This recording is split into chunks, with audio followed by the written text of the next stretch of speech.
Hello দাদা, আমরা এসেছি হোলগেলো টিপিধর কোম্পানির পক্ষ থেকে। কার গাল মারাতে বলুন। দাদা, আমরা এখানে গাড় মারাইতে আসিনি, আমরা এসেছি আপনার একটি জীবন বীমা করতে।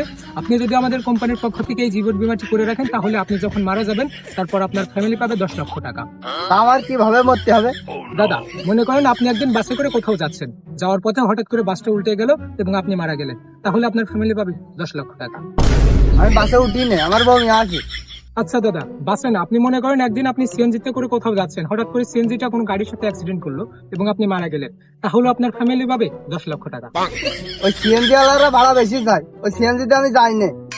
আরে খেপাসুদা দাদা। আচ্ছা মনে করেন আপনি একদিন ইজি বাইকে করে কোথাও যাচ্ছেন, যাওয়ার পথে ইজি বাইকটা কোথাও অ্যাক্সিডেন্ট করলো এবং আপনি মারা গেলেন, তাহলে আপনার ফ্যামিলি পাবে 10 লক্ষ টাকা। আমি ওই ইজি বাইকে যাই না, খালি ওর মধ্যে মেয়ে মানুষরা খুঁজাখুঁজি করে। আচ্ছা দাদা, আপনাকে ইজি বাইকেও যাওয়া লাগবে না, আপনি মনে করেন একদিন কোথাও সাইকেলে করে যাচ্ছেন এবং যাওয়ার পথে আপনি অ্যাক্সিডেন্ট করলেন এবং মারা গেলেন, তাহলেও আপনার ফ্যামিলি পাবে 10 লক্ষ টাকা। না দাদা, আমি ওই সাইকেল মাইকেলে যাই না, ওই সাইকেল টাইকেল আমার নেই, আর ওই পেডেল মেডেল আমার মাতিছে করে না এখন। আচ্ছা বাবা, আপনি মনে করেন একদিন হেঁটে হেঁটে বাজারে যাচ্ছেন এবং যাবার পথে আপনি হার্ট অ্যাটাক করলেন এবং সেখানেই মারা গেলেন, তাহলেও আপনার ফ্যামিলি পাবে 10 লক্ষ টাকা। ও বাড়া, আর হাঁটা তো দুর্বল না, আমি এখন হেঁটে হেঁটে মরবো না। আচ্ছা বাবা, আপনার মরাও লাগবে না, কিছু করাও লাগবে না, আপনি জাস্ট আমাদের একটি ফর্ম ফিল আপ করে রাখেন, তাহলে আপনি যেদিনই যেভাবে মারা যান না কেন আপনার ফ্যামিলি পাবে 10 লক্ষ টাকা। না বাবু, ও তুমি কি দেখি করবা নে, আমি ফর্ম ফিল আপ কিছু করতে পারবো না বাবু। দাদা প্লিজ, আপনার কাছে আমাদের প্রত্যাশা যে আপনি ফর্ম ফিল আপ করবেন, আপনার হাতে পায়ে ধরে আমরা অনুরোধ। দাদা পা ধরবো না। দাদা প্লিজ, আপনি আমাদের ফর্ম ফিল আপটি করুন। হ্যাঁ দাদা, আপনার করতেই হবে। না বাবু, তুমি পায়ে ধরো আর বিপদ সীমায় ধরো, ও ফর্ম ফিল আপ আমি করতে পারবো না। ধরো ধরো। দাদা আমরা আপনাকে আবারও অনুরোধ করছি, দাদা প্লিজ আপনি ফর্ম ফিল আপটি করুন। হ্যাঁ দাদা করুন। উঠুন উঠুন, আমি করছি তো, কি করতে হবে বলেন।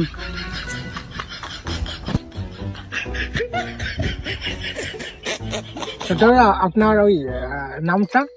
বাবু আমার নাম বসির। বাবু আপনার ওই দাদার নাম? বাবু এতদিন জানতাম নিজের নামের পরে বাপের নাম জানতে চাই, একবারে তুমি দাদার নাম জানতে চাচ্ছ? আর দাদার নাম মকসুদ বসির। আচ্ছা দাদা, এরপরে আপনার নানির নাম? আমার নানির নাম জানি নে। এটা কি কোনো কথার মতো কথা হলো দাদা? ও বাড়া, কলামই তো আমার নানির নাম জানি নে। দাদা তাও যদি আপনি একটু কোনোভাবে মনে করতেন। মানে আমার নানির নামই জানি নে। ঠিক আছে দাদা, ধন্যবাদ। এবারে 200 টাকা দিন। কেন দাদা, আপনি মাত্র হাতে পায়ে জড়ি ধরে বললেন ফ্রি, এখন আবার 200 টাকা আছেন, টাকা আমাকে দিতে পারবো না আমি। টাকা তো আপনি দেবেন, সাথে আপনার নানিও দেবে, তাড়াতাড়ি 200 টাকা বের করেন। না দাদা, এরকম করলে হয় না, আমার কাছে টাকা পয়সা নেই দাদা, আমি টাকা দিতে পারবো না। তাহলে কি আমরা এতক্ষণ এখানে দাঁড়িয়ে কি বাল ছিলাম নাকি? তাড়াতাড়ি শিগগির মতো 200 টাকা বের করেন। দাদা আপনাদের কাছে আমি হাত জোর করছি দাদা, আমার কাছে কোনো টাকা নেই দাদা। বাপু তুমি হাত জোর করো আর পা জোর করো, কোনোভাবেই লাইন হচ্ছে না, শিগগির মতো 200 টাকা ফেলো। স্যার আমার কাছে 10 টাকা আছে স্যার, এই নিয়ে আমার ক্ষমা করে দাও স্যার। যাবে ওই দাও।